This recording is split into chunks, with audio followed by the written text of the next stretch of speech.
حیض اور نفاس میں کیا فرق ہے؟ خواتین کے لیے مکمل رہنمائی۔ السلام علیکم میری پیاری بہنوں، آج ہم ایک ایسے موضوع پر بات کرنے جا رہے ہیں جس کے بارے میں ہر عورت اور خاص طور پر نئی شادی شدہ خواتین اور نئی ماؤں کے لیے معلومات ہونا بہت ضروری ہے۔ موضوع ہے حیض اور نفاس میں کیا فرق ہے۔ بہت سی خواتین حیض اور نفاس کو ایک ہی سمجھتی ہیں، حالانکہ دونوں کے احکام اور حالات میں فرق ہے۔ آئیے آسان الفاظ میں سمجھتے ہیں۔ حیض کیا ہے؟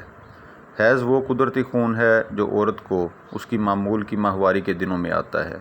یہ بیماری یا زخم کی وجہ سے آنے والا خون نہیں ہوتا، بلکہ خواتین کے جسم کا ایک قدرتی نظام ہے۔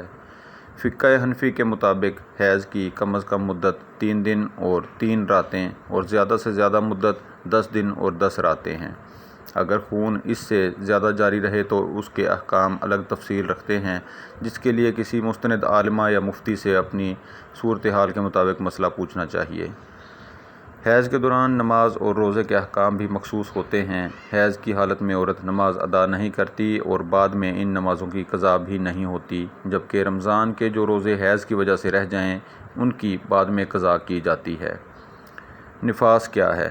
اب آتے ہیں نفاس کی طرف۔ بچے کی پیدائش کے بعد آنے والے خون کو نفاس کہا جاتا ہے، یعنی اگر عورت نے بچے کو جنم دیا اور اس کے بعد خون آیا تو اسے نفاس کہا جائے گا۔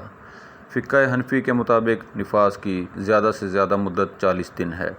اس کی کوئی مقررہ کم از کم مدت نہیں۔ بعض خواتین کو چند دن خون آتا ہے اور پھر بند ہو جاتا ہے، جبکہ بعض کو زیادہ عرصے تک رہ سکتا ہے۔ اگر نفاس کا خون 40 دن سے پہلے بند ہو جائے تو عورت غسل کر کے نماز اور دیگر عبادات شروع کر سکتی ہے، بشرطیہ کہ کوئی دوسرا شرعی عذر موجود نہ ہو۔ حیض اور نفاس میں بنیادی فرق۔ تو بہنوں، آسان الفاظ میں یاد رکھیں۔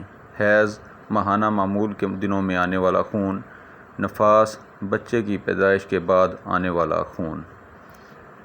یعنی اگر عورت کو حمل یا بچے کی پیدائش کے بغیر اپنے معمول کے ایام میں خون آ رہا ہے تو وہ حیض ہو سکتا ہے، جبکہ بچے کی پیدائش کے بعد آنے والا خون نفاس کہلاتا ہے۔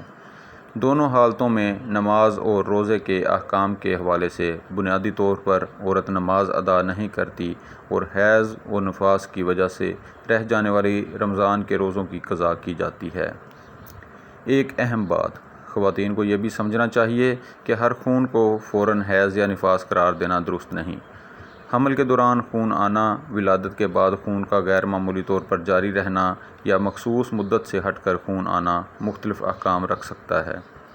خاص طور پر ولادت کے بعد اگر خون بہت زیادہ ہو، بڑے بڑے لوتھڑے آئیں، چکر یا شدید کمزوری ہو، تیز بخار ہو یا پیٹ میں شدید درد ہو تو اسے صرف نفاس سمجھ کر نظر انداز نہ کریں، بلکہ فوراً ڈاکٹر سے رابطہ کریں۔ اور شرعی مسئلے میں اگر آپ کو اپنی مخصوص صورتحال کے بارے میں شک ہو، مثلاً خون چند دن آیا پھر بند ہوا اور دوبارہ شروع ہو گیا، تو کسی مستند عالمہ یا مفتی سے اپنی تاریخیں بتا کر مسئلہ معلوم کریں، کیونکہ ایسے مسائل میں دنوں کا حساب بہت اہم ہوتا ہے۔ میری پیاری بہنوں، اپنے جسم اور دین دونوں کے بارے میں صحیح معلومات حاصل کرنا بہت ضروری ہے۔